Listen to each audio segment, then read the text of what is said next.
विज्ञान विषय लेकर के डॉक्टर बनना चाहता था, लेकिन फैमिली की इतनी आगे बैकग्राउंड नहीं था कि मैं आगे साइंस लेकर डॉक्टर बनना हूँ, क्योंकि डॉक्टर में अपन को पता है आगे मतलब बहुत ज़्यादा खर्चा आता है, उसमें तैयारी में भी बहुत ज़्यादा खर्चा आता है। तो फिर मैंने ये निश्चय किया कि मुझे अब तो होटल पे जाना है। तो रात को जब सोता था उस समय नींद नहीं आती थी, कभी सपने में ये आता था कि कभी मैं चाय होटल पर चाय बनाता ऐसे खुद को पाता था, मतलब सपने में, और कभी-कभी आइसक्रीम बेचते हुए मिलता था, तो बहुत दुःख होता था।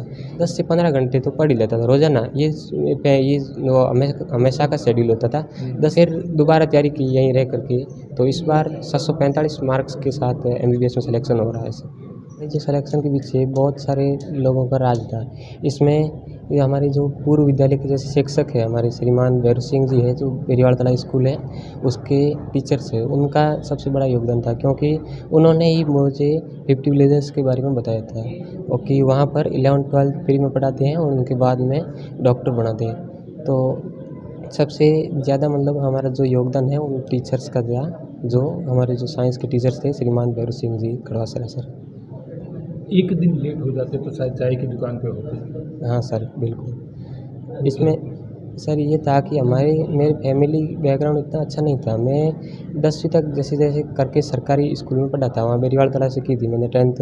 तो 10वीं तक सरकारी विद्यालय में पढ़ने के बाद में आगे मैं विज्ञान विषय लेकर के डॉक्टर बनना चाहता था, लेकिन फैमिली की इतनी आगे बैकग्राउंड नहीं था कि मैं आगे साइंस लेकर डॉक्टर बनना हूँ, क्योंकि डॉक्टर में अपन को पता है आगे मतलब बहुत ज़्यादा खर्चा आता है, उसमें तैयारी में भी बहुत ज़्यादा खर्चा आता है। अगर कहीं कोचिंग जाते हैं तो वो मतलब 2-3 लाख रुपए 1 साल के आ जाते हैं खर्चे। तो उतनी हमारी फैमिली की इनकम इतनी नहीं थी कि मैं आगे इस प्रकार की डॉक्टर्स की तैयारी कर सकूँ। तो फिर मैंने ये निश्चय किया कि मुझे अब तो होटल पे जाना है। तो रात को जब सोता था उस समय नींद नहीं आती थी, कभी सपने में ये आता था कि कभी मैं चाय होटल पर चाय बनाता ऐसे खुद को पाता था, मतलब सपने में, और कभी-कभी आइसक्रीम बेचते हुए मिलता था, तो बहुत दुःख होता था। उसके बाद में जब लास्ट दिन था कि मैं दूसरे दिन होटल पर जा रहा था, तभी मैंने सोचा कि अब मेरे पास में ओनली एक रात है, और ये एक रात ही यही है जो मेरे जो भविष्य है आगे का, वो उस भविष्य का निर्माण करेगी। तो मैंने उस रात पूरी रात सोचा, तो फिर तभी मैंने मेरे जो टीचर्स हैं, जो विज्ञान के टीचर हैं, वो भैरू सिंह जी सर, उन्होंने मुझे 50 विलेजेस के बारे में बताया कि तुम वहाँ पर चले जाना, और वहाँ पर कि 11th-12th के बाद में वहाँ नीट की तैयारी करोगे, और ऐसे ही मतलब ज़रूरतमंद विद्यार्थियों को वहाँ पर निःशुल्क पढ़ाया जाता है। तो मैंने उसी दिन से वो होटल पर जाने का निश्चय जो टारगेट था वो छोड़ दिया था। मैंने उसी दिन से जो 50 विलेजर्स का एंट्रेंस एग्ज़ाम होता है उनकी तैयारी शुरू कर दी थी। उसी दिन से मैंने एंट्रेंस एग्ज़ाम की शुरू की। उसके बाद में जब 50 विलेजर्स का एंट्रेंस एग्ज़ाम होता है, उस एग्ज़ाम में मेरी 33वीं रैंक थी। तो एक बार मुझे मतलब एक झटका सा महसूस हुआ कि 33वीं रैंक है और वहाँ पर 25 बच्चों को सेलेक्ट करते हैं, 25 बच्चों को। तो फिर उसके बाद में आर्थिक सत्यापन हुआ। आर्थिक सत्यापन उसमें क्या होता है, कुछ ऐसे भी होते हैं प्राइवेट के बच्चे होते हैं, उनको निकाल देते हैं पहले भी, क्योंकि 25 टॉप 25 में कुछ प्राइवेट भी आते हैं और कुछ सरकारी भी आते हैं। तो मेरी 33वीं रैंक थी। उसके बाद आर्थिक सत्यापन हुआ, तो आर्थिक सत्यापन जो सिलेक्शन की पूरी प्रक्रिया है, पहले एग्ज़ाम होता है, उसके बाद में जो आर्थिक सत्यापन होता है, वेरिफिकेशन करने के लिए आते हैं अलग-अलग घर में आते। तो वहाँ पर सिलेक्शन आर्थिक सत्यापन के बाद मेरा 50 विलेजर्स में प्रवेश मिल गया। उसके बाद में मैंने कभी मतलब पीछे मुड़कर नहीं देखा, कि और कभी हमारे को यहाँ पर ऐसे इस प्रकार की हमें कोई समस्या नहीं आने दी कि हमारे परिवार का जो बैकग्राउंड क्या है, क्योंकि यहाँ पर हम जितने भी यहाँ स्टूडेंट रहते हैं, सारी की फैमिली की जो कंडीशन होती है वो ऐसी ही होती है हमारे जैसे। तो उनके बाद मेरे जो जीवन का जो टर्निंग पॉइंट था वो यही था, 50 विलेजर्स में प्रवेश। डेली रूटीन क्या रहता था? पढ़ाई कितनी करते थे? कितना एकाग्रता रखती थी पढ़ाई को लेकर? सर इसमें जैसे मैं रोज़ाना 10 से 15 घंटे तो पढ़ ही लेता था रोज़ाना। ये वो हमेशा का शेड्यूल होता था। 10 से 15 घंटे मैं रोज़ाना पढ़ ही लेता था।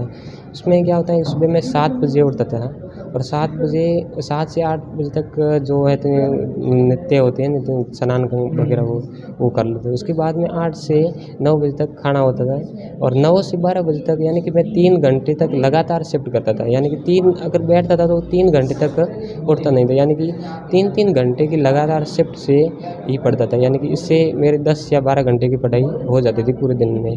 तो अभी अभी जो बच्चे पढ़ रहे हैं उनको सफलता के लिए क्या मूल मंत्र देना चाहेंगे आप? अभी जो ये बच्चे जो तैयारी कर रहे हैं नीट की, उसके लिए मैं तो यही कहना चाहता हूँ कि अगर आप एक एक टाइम में आप जितना बैठोगे न, जैसे कि आप एक टाइम में 3 घंटे लगातार बैठ गए, या फिर किसी की कैपेसिटी होती है कि 4 घंटा भी बैठ सकता है, तो जितने ज़्यादा से ज़्यादा मतलब अपना जो टाइम दे करके जितना पढ़ोगे न, तो उससे ज़्यादा याद रहेगा। अगर हम माना कि 1 घंटे पढ़ाई की, उसके बाद बाहर चले गए, तो वो ज़्यादा मन नहीं लगेगा पढ़ाई करने का, ज़्यादा मन नहीं होगा। तो लगातार 3 घंटे की शिफ्ट अगर लगा करके पढ़ेंगे और जो अच्छी मेहनत के साथ पढ़ेंगे, तो सिलेक्शन आसानी से हो जाएगा।